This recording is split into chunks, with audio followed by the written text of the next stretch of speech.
Dear sister souls and goddess lovers, good morning. Thank you for inviting me to join the Goddess Conference. I feel so grateful for this honor.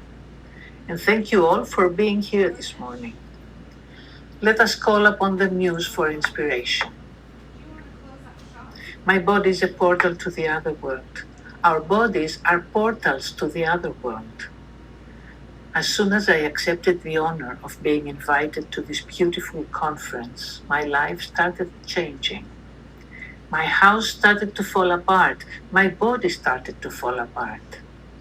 Slowly and gradually, step by step, I realized that unknowingly or subconsciously, I had taken the path down into the frightening and healing labyrinth. I knew it in theory, I described it in the podcast, it's happened before.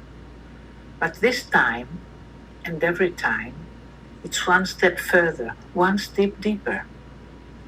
I'm still in there now, and I'm waiting for Ariadne with her magic thread to help me out. So what is the labyrinth?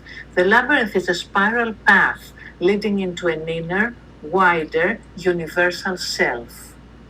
The self which is one with the source, with the goddess, with the universe. The path leading to the center is dangerous, frightening, and tricky. We must symbolically die and let go. One could get lost on the way to the center. Once we reach the center of the labyrinth, the black-white goddess, Hecate and Ariadne, two sides of the same coin, ladies of the other world, are waiting for us to initiate us into the mysteries and to remind us that every death is followed by rebirth. This quest for self-knowledge and harmony will eventually lead to new creation. In self-knowledge and self-acceptance, if we are wise, we will find the magic white thread, Ariadne's thread, that will lead us back out of the labyrinth into the light, reborn, renewed, and inspired, ready for the next stage of our lives. These past few months, as I traveled deeper and deeper into the labyrinth, my shadow self demanded space and a voice, but my bright self decided to transform all adversity into creation. Nyx, Nichta, the night. I am Nyx, here since the beginning of time, daughter of primordial chaos. All are in awe of me, and the greatest of gods have regarded me with fear. Imera, the day, is my daughter, and we live beyond the horizon in Tartarus. Twice each day we pass at the brass gates of the other world and greet each other as one of us goes home and the other mounts the sky. Out of my darkness emerged the silver egg, giving form to erotic love, so that the race of mortal beings may be born. To this race of mortal beings I have given light, age, death, and fate. I also bestow the skill of seeing beyond the night of the present, the gift of prophecy on my worshippers. In my country, Greece, the archetype of the dark or black or crone goddess is a very strong one. In our mythology, there exist many forms or names of the goddess of the other world, the wise witch who is able to make things happen, the creator and destroyer of all, the one who turns the wheel and changes the outcome. Many of you are familiar with some of these names. Calypso, who conceals and reveals the mysteries. Kirki, who alters consciousness with her magic potions. Despina, the mistress, whose name should never be pronounced. Ilithia, the goddess of childbirth, who welcomes souls from the other world into our own. The three-headed Hecate, who guards the gates to the other world with her hound. Medusa, the snake-haired, who can turn us into stone merely by looking straight into her face if we dare. Nemesis, who bestows justice and brings us face to face with the consequences of our actions and our choices. Nyx, the night, the darkness from where the universe emerged. Penelope, the weaver and unweaver, the lady with 300 lovers or suitors, symbolically one for every day of the year. And Persephone, lady of the other world.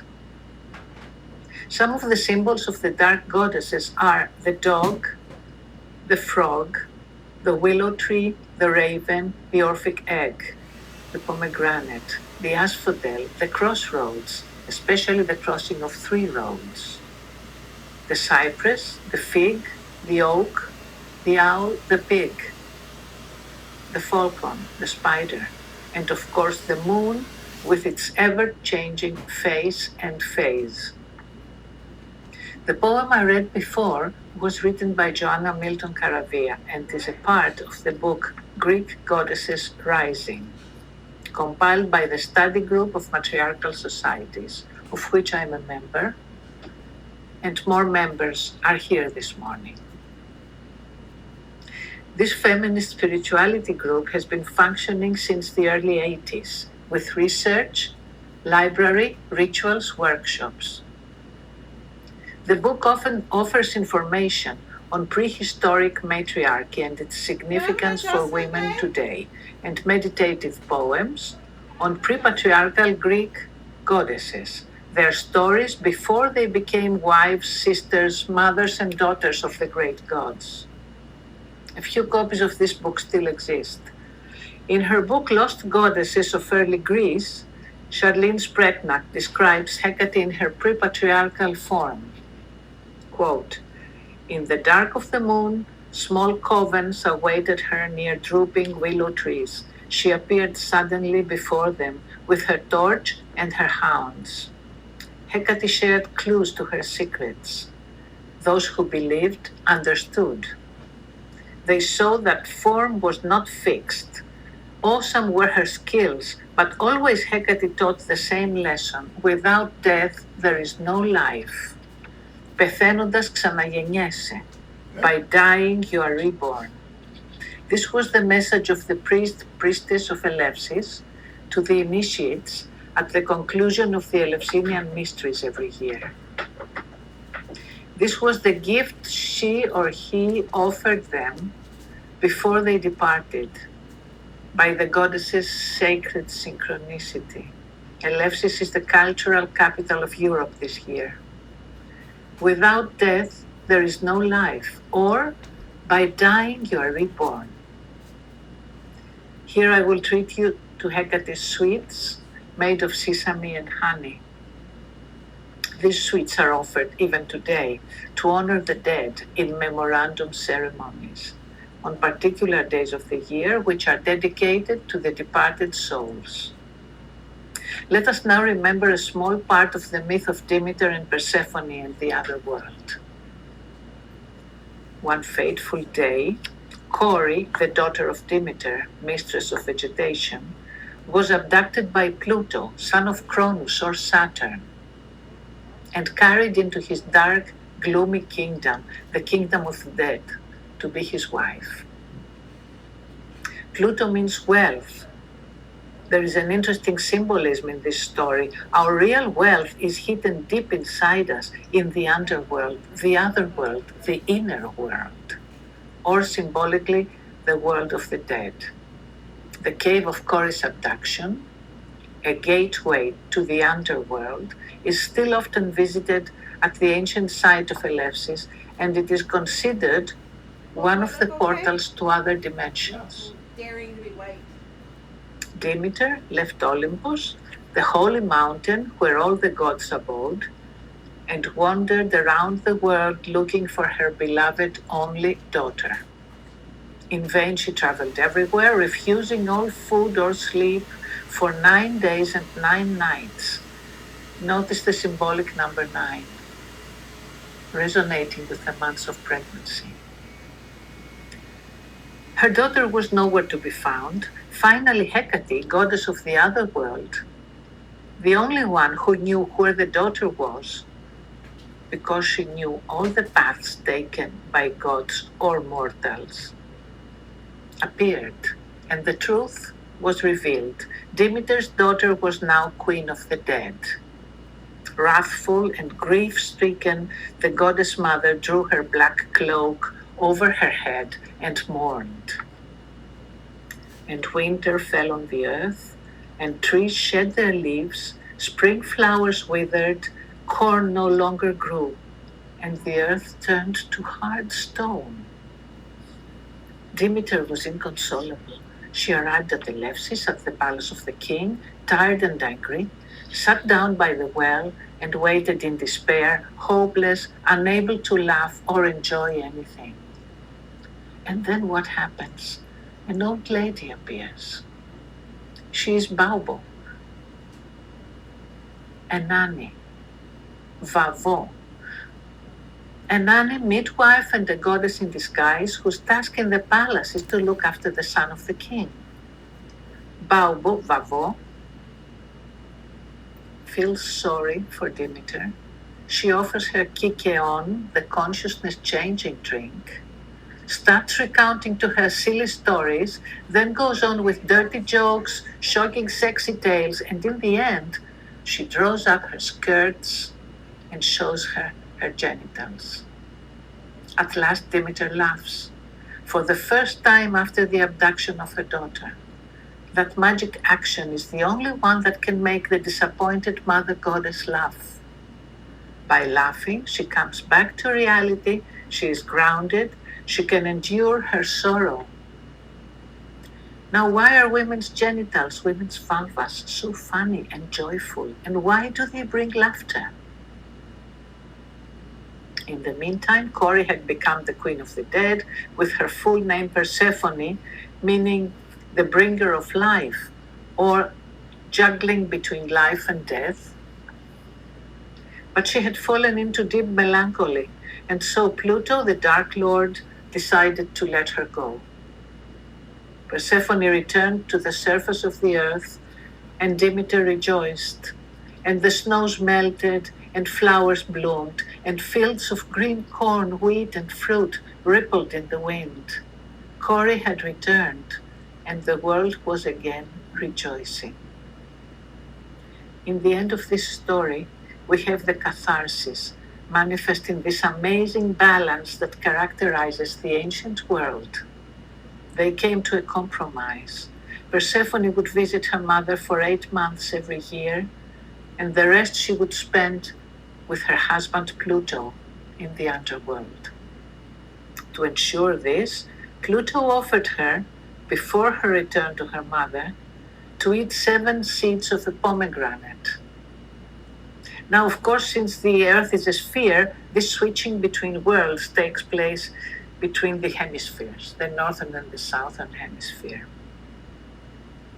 Persephone leaves one hemisphere to go to the other. And so were created the seasons of the year, spiraling internally one into the other.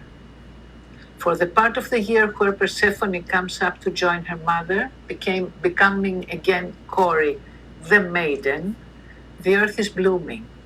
The trees and plants produce fruit, the animals copulate and have their babies, and abundance is everywhere.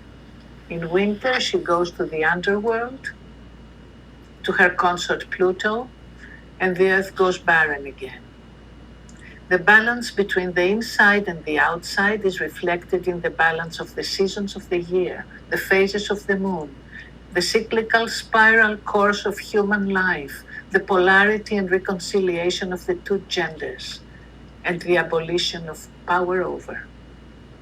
Spirit is the bridge which unites and balances these two poles body and soul, dark and light, night and day, winter and summer, downfall, followed by rise. Now, in the pre-patriarchal version of the myth, Corrie visits the underworld of her own initiative because she chooses to meet herself, her hidden shadow self, symbolized by the dead, and accept this dark side together with her bright side in order to become whole. So do we all have to experience this world of the dead, to acquire self-knowledge, to meet ourselves, to make the acquaintance of all aspects of ourselves, and only this way shall we become whole. In the underworld, we can experience the mystical connection between our bodies and the universe. On a personal level, this is achieved by visiting the labyrinth. In its center is the heart, the core, the essence, our true self with its gifts and its shadows, the mythical monster, which we have to face and accept. Our bodies are reproductions of the force of the universe, a greater force which all of us are parts of. And this force is dramatized or reenacted in our bodies, particularly in the biological reproductive cycle of the female body. But our whole existence is also characterized by cycles, shorter cycles and longer cycles, daily cycles, monthly cycles of women's bodies, seasonal cycles, life cycles, child, adolescent, adult, older person, death. Thus, our bodies are portals to the other world, to understanding the secret function of the universe, to initiation. The myth of Baobo marks the beginning of my latest book called Female Body, a Mystical Tour.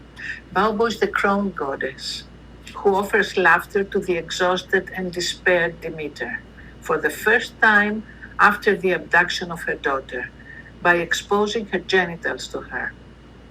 In my book, there is a lot of information about the etymology of the word Baobo, Vavo, Baba Yaga, Vuvones, groins, Valva, the Scandinavian goddess Volva, Babo. The word has a very strong correlation with women's genitals.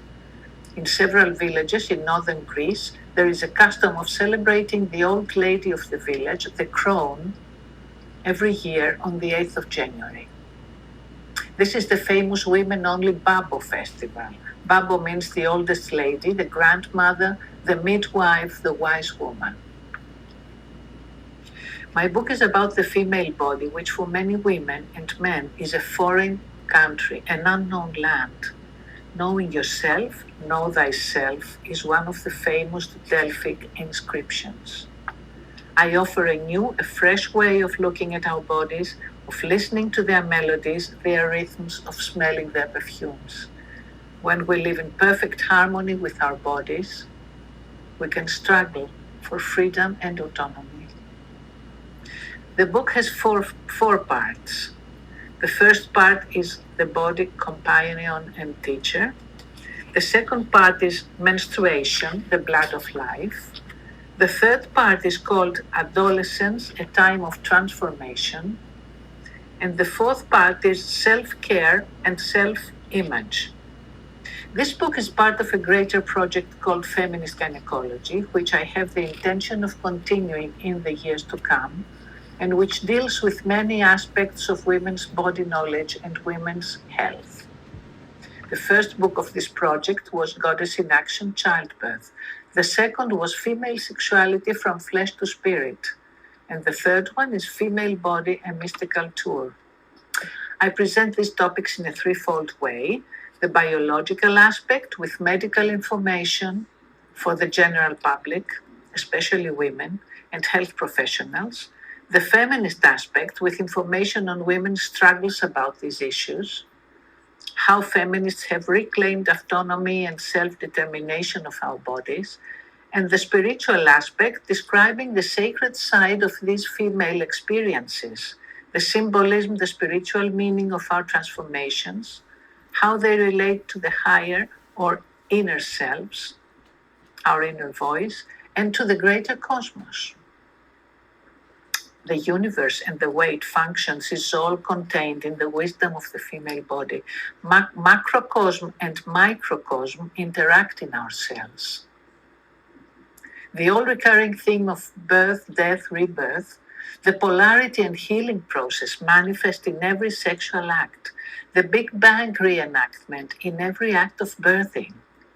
These mysteries which characterize all life forms, and even our living planet, are taught to us throughout the course of our lives by our bodies, the moon cycles of our blood, and the greater cycles of our lives as virgins, mothers, crones. We are living in times of fear and violence and war, poverty and hunger, and power over relationships. The older world is falling apart, and the new one has not yet emerged. Boundaries are dissolving and walls crumble down. The planet is disturbed, and so are we. But out of the ruins of the old world, we will build the new one, and spirituality is what humanity needs today. Science has to meet with spirituality and work together, intellect with spirit. And most of all, we need collective activism for Mother Earth, for feminism, for the feminine principle which holds the potential for global change and regeneration. It is the strongest hope that we have in the world right now.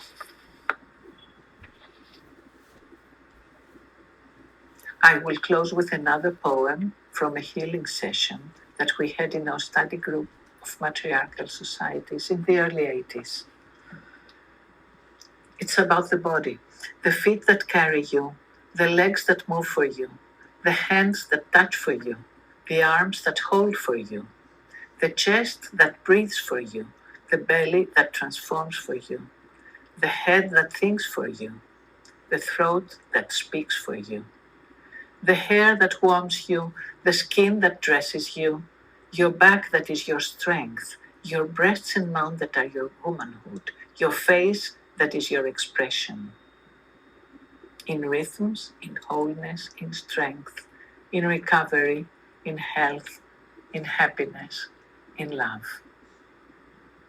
The message I want to convey with my book and with all my work is: be proud of yourself, be proud in your body, be proud in your wisdom, in your stage of life, as every different step in our way through this lifetime has its own worth, its own meaning, its own lesson to teach.